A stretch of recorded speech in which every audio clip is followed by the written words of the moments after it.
Reaction reaction তুমি আয় আজকে। আরে দাঁড়া দাঁড়া আমি দরজাটা আটকে নি রাখতে পারে না ও, মানে কি বলতো রিয়া, যখন থেকে আমি বলছি রিঅ্যাকশন না তোমার হেভি সাহস হয়ে গেছে সাহস না, আজকে তুই তোমার আমার হবে, কথাটা শেষ চলো। করতে দে। বল। যখন থেকে আমি বলছি যে তুমি যদি আমার আর রিয়ার গালাগালি শুনতে না চাও, টাইমলি এসে নিচে দাঁড়াবে, টাইমলি এসে নিচে দাঁড়াবে, তখন বলছি কি এই ফোনটা না আমি রাখছি, আমার বাড়িতে প্রবলেম, মানে ও দুঃখ আছে শোন, ও আর মিথ্যে কথা আমার সঙ্গে বলে উঠে পারছে না, বুঝতে পেরেছিস?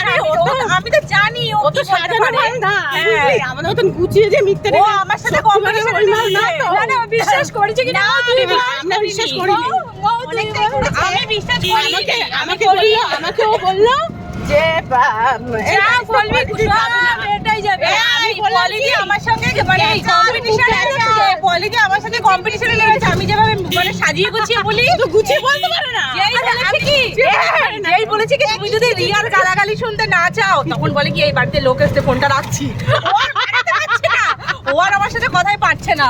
তারপরে ইনস্ট্যান্ট কি করে এত বানাবো না তারপরে হচ্ছে কি আমি আরো কথা বাড়ালাম না, কেন বলো তো, ওই সময় আমার ছেলে ঢুকেছে, এবার আমার দেরি হয়ে যাচ্ছে, ওর সাথে গেলে তো আমার দেরি হবে। আজকে আমি ছাতির উপরে অনেক অ্যাংলো মেমের ঝগড়া, ম্যামের অ্যাংলো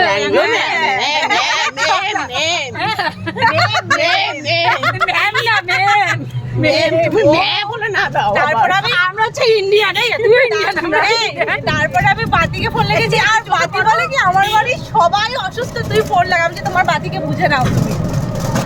ও কি পড়ছে চল ঝগড়া শুনে নিয়েছো তো, এই হচ্ছে ঝগড়া। কি পড়ছে দেখি নাই তো ছায়া।